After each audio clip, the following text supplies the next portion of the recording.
Good morning, everyone. We're continuing with our conversation, How to Work with People, based on Swami's wonderful book about leadership. Let's begin with a prayer. Heavenly Father, Divine Mother, friend, beloved God, Jesus Christ, Babaji Krishna, Lahiri Mahashaya, Swami Sri Yukteswar, beloved Master Paramhansa Yogananda, saints of all religions, dear friend Swami Kriyananda, humbly we bow to all. Help us to feel your living presence within us. Help us to move from mere intellectual ideas to actual experience of the nature of reality, the nature of the divine presence within us, and our own power to live according to the divine will. We are your children. Guide and inspire us. Om. Peace. Amen. Okay, my friends, we are still in the last part of Leadership Means Loyalty. And Swami has some very interesting things to say here, so let's jump right in. Be loyal, first of all, to your own. This is somewhat seems obvious, but it isn't really. And it's extremely important. Remember back at the beginning, loyalty is the first law of God. Everything follows from our ability to perceive what the priority is, and then have the self-discipline and the discrimination to be consistent in the application of our energy. In a school where the students were invited to share in the administrative work, complaints, not necessarily justified, were made against one of the teachers. The headmaster, eager to win the students by showing his loyalty to them, immediately took strong action against the teacher. In our society these days, this has become, I would call endemic, epidemic. Any accusation, there's this rush to judgment. That's a whole nother subject, but let's just put that there. Wouldn't the wise and more truly loyal thing to do have been first to inquire into the justice of the charges, and then, if possible, to work quietly with the teacher to correct her fault? By courting the students at the expense of his own staff member, the headmaster showed himself not actually worthy of anyone's loyalty. These are very big statements, aren't they? The key word here is by courting the students. Here's the headmaster, the students are going to take charge, the students have this point of view, he's going to support the students and go with the students, even though the charge is against one of his own staff members. Swami goes on. Moreover, he demonstrated that he was an incompetent leader. Once again, this is not how people think of it these days. For the teacher and her fellow staff members were, after all, members of his workforce. They would, if he treated them right, remain with him long after that particular group of students has graduated. But without the continued support of the teachers, the school itself would soon cease to exist. You see how important that is? The students, of course, they're there to serve the students, but this group of students gets into their head that they don't like this teacher, or they don't like something this teacher has done. The headmaster wants them to like him, wants to be popular with them, wants to prove his experiment of sharing authority can work, whatever it might be. He turns his back on the people who are really his long-term allies. I mean, the nature of a school is that students come and go, but the staff remains fixed. But if the staff knows that the headmaster's not going to back them in a dispute, then they'll always feel insecure, and they won't feel supported, as simple as that. Yet how many bosses The moment they feel a little displeased with something, take the brunt of their displeasure out on those who are least in a position to defend themselves, their subordinates. Authority so exercised is disloyal, incompetent, and even cowardly. I love the way Swami never minces words. I've learned so much from him that I have yet to integrate about just having the courage to say what you mean and not feeling the need to couch it in 100 qualifying words so it won't come out too hard. Authority so exercised is disloyal, incompetent, and even cowardly. To be given authority over others is to be placed in a position of trust.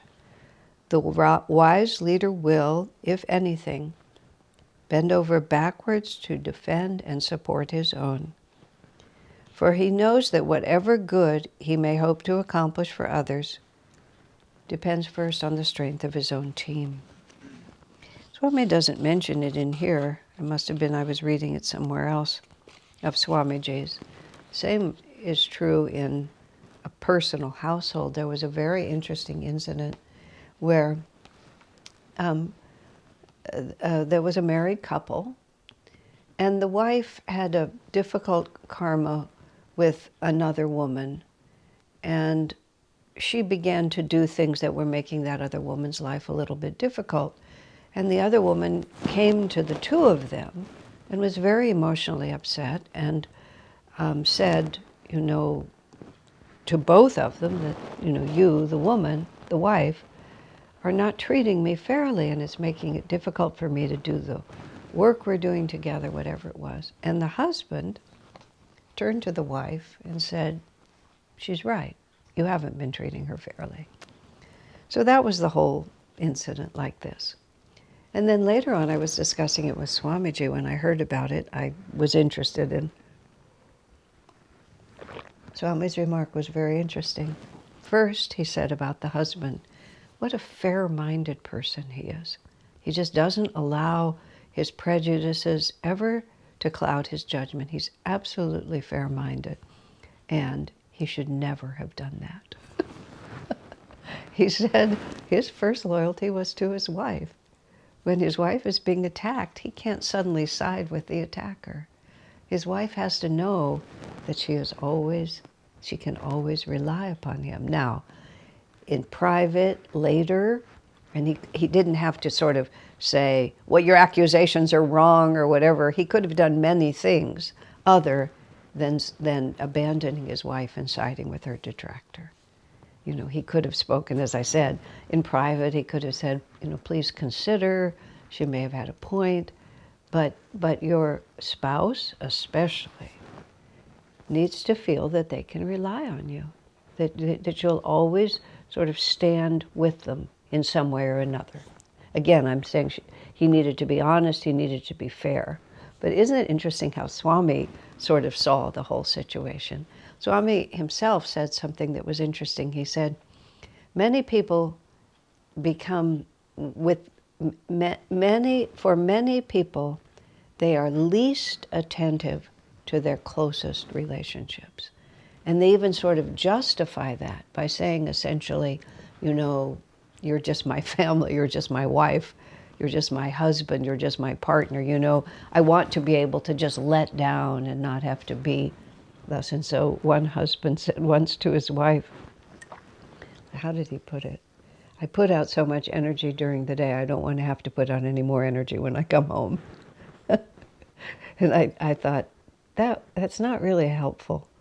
It's not, and it may be true, but it's not really helpful, because the most important relationship is the one that you meet in your own home. I remember talking to another young husband who was saying something like that. I said, stop working an hour earlier. I said, you just have to. And the Ananda ethic of service is very, very strong. But Swami was emphatic about maintaining first our closest relationships. It's not, where there is dharma, there is victory. That's the most important thing. Now, going back to the incident he describes here in the school, I remember Swami discussing that very point, that very issue right there. It's let me think how to put this out. I've been in positions of leadership, and I've had to support others, and I've been in a position where I wanted support. Swamiji was always loyal to the people that he worked with. I remember an incident many, many years ago where there was someone who was not doing a particularly good job, and different people wanted to complain to Swamiji about how so-and-so was doing their job, and he would never entertain their complaints. He would just never entertain their complaints. And then the situation became so difficult that Swamiji had to make a change and had to change the roles that people had. And I realized the whole time that people had been trying to get Swami to listen to the complaints, it wasn't that he was blind to them, but as long as he was going to have someone in a leadership position, Swami would back them. And he wouldn't abandon them even in thought. He wouldn't entertain much negative conversation about them, because if they weren't competent, he needed to take them out, but as long as they were there, he needed to back them. And I really learned a lot from him that way. And it gets subtle, because you may actually agree with the complaints that are being offered, but your first responsibility is that if you're putting this person in this position, you can't be undermining them at the same time. You have to also back them with your energy, with your help, with your commitment, with your support in every direction. And that whole incident, that he was talking about with the school teacher and so on, it's like when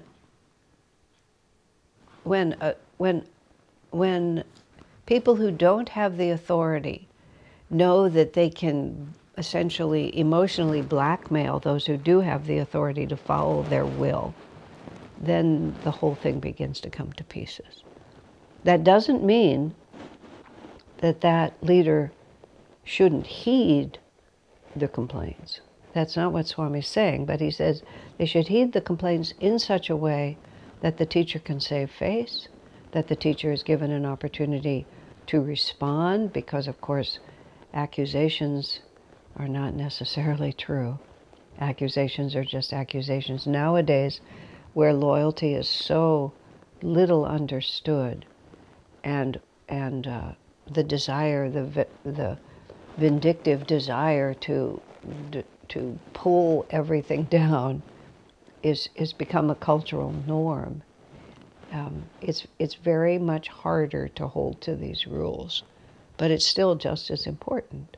One has to take action. One has to find out what truth is, but one also has to have those who work for you feel that you're not going to throw them to the wolves if it just becomes convenient for you to do so. Swamiji was very interesting. Whenever he would visit another community or anything like that, he would always make sure to, in visible ways, make sure that whoever was in charge was also seen to be supported by him. By this I would mean he would stay in the house of the leader. He would make sure that when there was a public event, the leaders would sit near him. He would converse with them. He would, he made sure that everybody understood that he was supporting these people. So you could feel this sort of, in a leadership position, which I've been in, I could always feel really confident that Swamiji was behind me. And I've had to learn, all of us have had to learn sort of where the appropriate lines are, because we do also become fixated on the details, like that story that Swami told about the husband and the wife. In fact, the wife was behaving in a way that was not helpful. But of course, if you're going to be loyal to someone, you have to also ask the question, why were they behaving that way? Were they sorely pressed? Were they, in fact, trapped in their own weakness and then needed help to escape from it? If people feel that you're really on their side, they will work much harder to put out the right kind of energy to be able to help. If they feel that you're going to just throw them overboard anyway, one just, resolves. I know it's not necessarily my own best quality, but when I feel that people's help or support is not freely given, then I don't want anything from them. And it's just like, I'm not gonna beg for your support. If it's not there, it's just not there. That's the end of it. But it damages the relationship because I don't feel that I'll get a fair hearing, or I don't feel that I can rely upon you if it really comes down to it. It comes down to things too, like sharing information, keeping those who are close to you informed about development. Swami Kriyananda was masterful at, he didn't do things in a formal way. The way he often did it was, why don't you come to tea at 4:00? And a lot of very important relationships were resolved and strengthened over a cup of tea. And when Swami had a new idea, for example, or a new direction that he was considering, the people that he worked the most closely with, whatever their positions, the positions, generally speaking, the people he worked most closely with also had positions of responsibility. But even before such things were clearly defined, there was a group that he worked closely with. Whenever Swamiji had some new direction for the community, some new idea of something he personally might want to do, he would always speak informally first with those people who were closest to him. It was a practical way of developing support for his ideas. For example, he would talk first to a very small group, then that small group would talk to the people they work with, and then by the time there would be like a whole community meeting, there would be a significant coterie of people who not only had been informed, and the mere fact of being informed made them sort of more part of the flow of energy, they had also had time to think about it. And they had also had time, perhaps, to express their questions or their doubts to Swamiji, even to influence his point of view sometimes, because Swami was quite open to input. And when he was informing us, he wasn't issuing a decree. He was raising the intention for the sake of getting feedback. So whatever sort of off the top of the head objections there might be, that energy had already run through. And if Swami was going to continue with the idea, then he had in some way won the support of the people whose support he needed in order to make it work. So it also made those of us who were working close to him very confident in Swamiji, because he wasn't going to surprise us. He wasn't going to bring us out to a public meeting and then bring something up to us that we'd never heard that we suddenly had to respond to. And in that way, you just always felt like you were really part of his team. And when people issued complaints against us, which they did on a regular basis, there was a period of time where I had a very difficult relationship in this community. This was 15 or more years ago, a long time ago. And that person also had a direct link to Swamiji, and it was really funny. It would be like, he would phone me, sort of with these open-ended calls every once in a while. How are you doing? He would say. And I'd say, oh, so-and-so called you again. What's going on now? And he would tell me. He would tell me what was being said against me. He would tell me what the difficulty was. Neither absolving me nor accusing me, simply saying, this is what's happening. And it was so helpful to me to have him just be straight. And that, again, it just gave me this tremendous sense of confidence that he had my back. He wasn't going to let me off the hook if I was being improper, and on many of those occasions, I did not come out as well as I would have liked to. He held me responsible for foolish actions and decisions, of which I was making quite a few at the time, but always in such a way that I never felt anything but supported. As long as I was going to be in this position, he was going to back me. And when he was ready for me not to have this position anymore, I could trust that he would also take me out of it. So I've been on the receiving end of it and have done my best as I've matured over the years to also be that way toward others. So be loyal. And when I'm also saying here, loyalty is not just, that you don't throw them under the bus. Loyalty is also a thought. Loyalty is also, how do you entertain complaints when they come? Like if somebody comes to you and righteously complains. I remember there was a person in the community who was not easy to get along with. And someone just came to me and just laid out all these complaints about the person. But the person also has many fine qualities and is a great contributor and may have what Swami lovingly called an unfortunate manner. But there were also many fine qualities. So finally, I'm talking to the one who's complaining to me, and I said, here's a solution. Let's take this person out. Why don't we do it like take them right out into the central green and shoot them? And then they'll be executed, they'll be dead, and we won't have to deal with their faults anymore. And of course, it was a preposterous suggestion, but it was basically the direction of the complaints. You need to do something. And I pointed out that in an ashram and in a spiritual community, we have a loyalty to each other. We have to, yes, the fault might be there, but see, it's a great temptation on the part of a leader to sort of jump in and say, yeah, really, I know, it's tough for me too. And all of a sudden, the two of you are allied against this other one. But of course, if your present ally is thinking at all, they may realize that if somebody complains against them, then all of a sudden the so-called leader will move over and side against you. And you're just dead in the water as a leader if you start, if people know that you'll just take whatever side is popular in front of you. Now, it's a fine line. This person that I was hearing complaints about has an unfortunate manner, had an unfortunate manner, and it had to be worked with.